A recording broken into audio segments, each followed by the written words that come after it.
Tonton video ini sampai selesai agar Anda tidak gagal paham.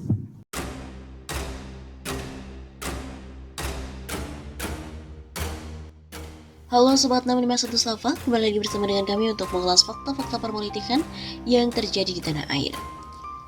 Ada logo PDIP di kursi Panglima TNI dan juga kursi KSAD.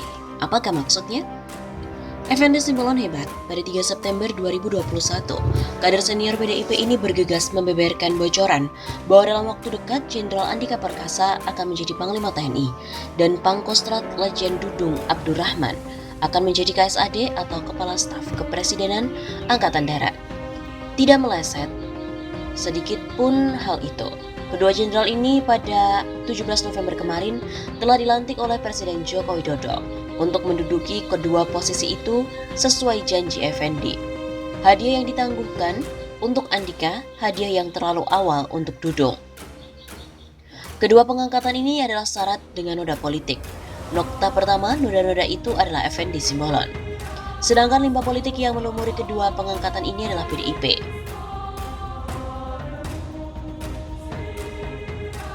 Lambang banteng moncong putih membayang di belakang kursi Panglima dan juga kursi Kepala Staf. Dan ini bisa terjadi berkat manuver dari Ketum PDIP, Megawati Soekarno Putri.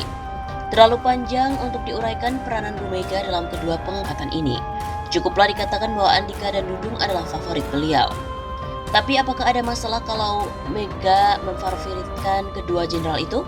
Tentu tidak. Kalau bekas tangan Bu Ketum tidak tertempel di kursi kedua pejabat tinggi militer itu. Sebaliknya, tentu menjadi masalah karena bekas tangan itu bukan sekadar tempelan debu yang akan lenyap. Tempelan tangan Bu Mega itu adalah celupan cat permanen berwarna merah. Ini yang menjadi masalah besar. Kedua kursi itu kini menjadi milik PDIP, tepatnya milik Bu Mega. Apa dasarnya? Silakan kembali ke cerita Effendi Simbolon. Cerita ini merupakan bukti kuat bahwa Andika dan Dudung adalah hasil fit and proper test di markas PDIP. Sebagai pemilik kedua kursi terkuat itu, Bu Mega tentu wajar mengharapkan kedua penghuninya menjaga silaturahmi yang cukup intensif dengan beliau dan dengan para petinggi partai lainnya. Harapan ini kelihatannya sulit dielakkan oleh kedua jenderal. Meskipun para pemerhati politik yakin Andika dan Dudung tidak akan terjebak menjadi petugas partai. Sangat mungkin kedua jenderal itu tidak akan terperangkap ke dalam agenda PDIP meskipun mereka berutang budi kepada Bu Mega.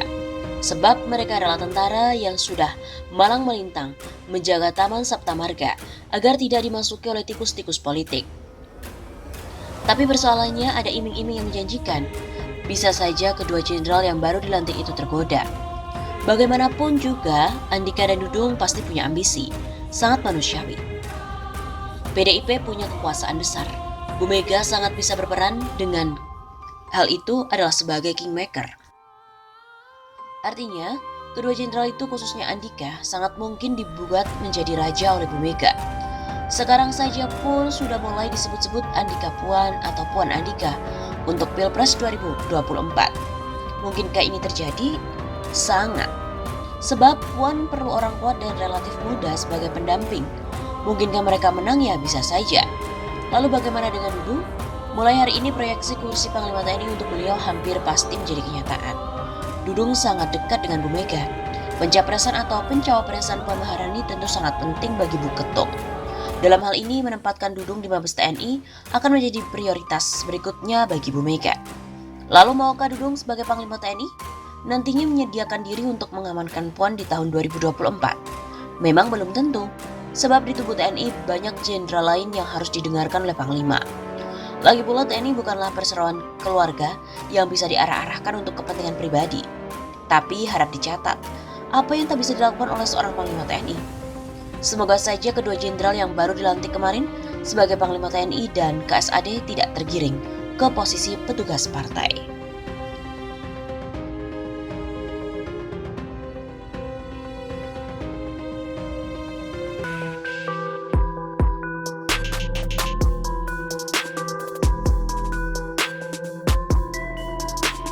Halo Sobat 651 Safa, kembali lagi bersama dengan kami untuk mengulas fakta-fakta perpolitikan dan juga informasi terkini di tanah air.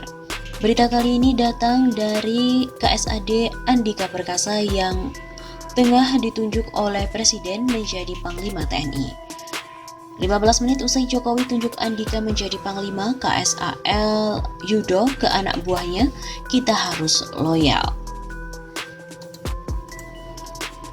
Kepala Staf TNI Angkatan Laut Laksamana TNI Yudo Margono menegaskan, TNI Angkatan Laut selalu loyal pada apapun keputusan Presiden dan sekaligus loyal serta mendukung kepemimpinan Panglima TNI yang baru agar TNI semakin solid, modern, dan profesional.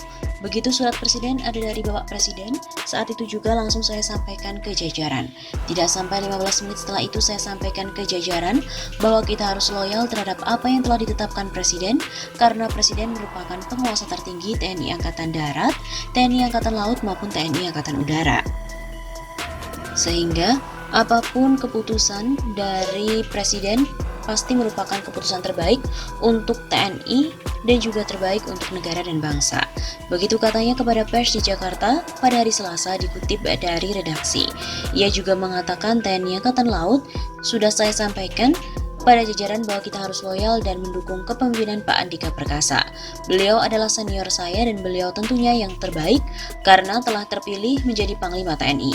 Ia mengutarakan tanggapannya atas pencalonan hingga persetujuan DPR kepada Kepala Staf TNI Angkatan Darat, Jenderal Andika Perkasa menjadi calon Panglima TNI yang baru menggantikan Marsikal TNI Hadi Cahyanto. Saya tetap semangat.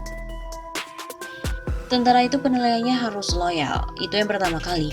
Kita harus loyal pada keputusan Presiden.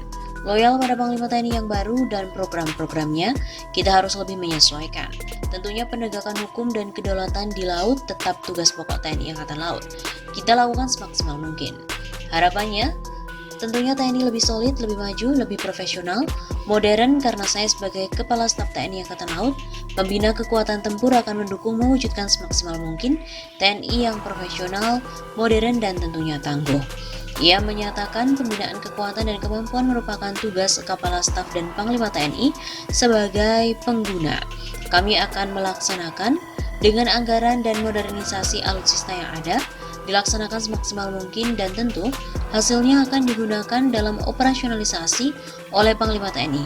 Dalam 1 tahun anggaran ini sudah ada program kerja, sudah dibagi-bagi untuk Sat TNI Angkatan Laut, ada yang beroperasi, perawatan, dan pemeliharaan, dan lain sebagainya. Dalam pengaturan yang telah disiapkan, Mabes TNI katanya sudah menjadi tugas pihaknya untuk mengatur agar sewaktu-waktu dipergunakan Panglima TNI.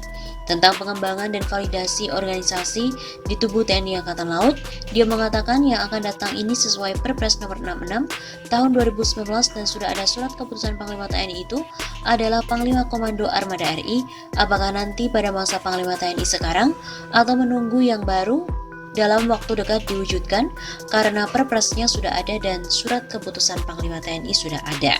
Dulu istilahnya Komando Armada Besar, sekarang Komando Armada RI yang akan dijabat seorang bintang 3 TNI Angkatan Laut. Jika terbentuk untuk sementara kedudukannya akan di Jakarta, di bekas markas Komando Gabungan Wilayah Pertahanan 1 TNI.